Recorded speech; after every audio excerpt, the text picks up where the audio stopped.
Patsientimizni bu holatdan bu holatga olib keldik. Patsientimiz bizga murojaat qilganlarida shu holatdagi ko'rinishda kelganlar.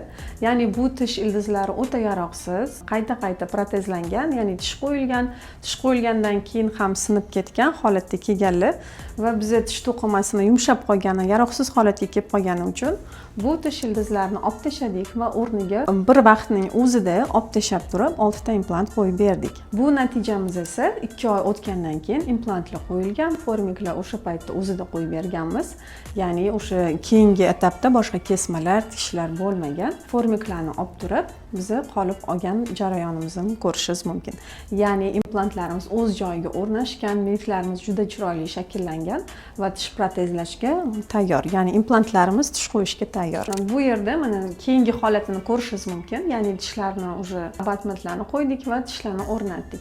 Bu esa patsientimiz bizga murojaat qilgan holatda mana tishlarning ahvolini ko'rishingiz mumkin. Hamma tishlari davolandi, tepaga tishlar mana bu yaroqsiz holatga kelib qolgan ildizlar olindi va tishlar qo'yildi. No, hali ishimiz tugallanmagan, ya'ni patsientimiz hali pastki jag'lariga qiladigan ishimiz bor. Ya'ni protsessdamiz hali. Bunday natijamizni olish uchun bizga 2 oy vaqt ketdi. Agar sizga ham shunday sifatli implantatsiya xizmatlari kerak bo'lsa, konsultatsiyaga yoziling.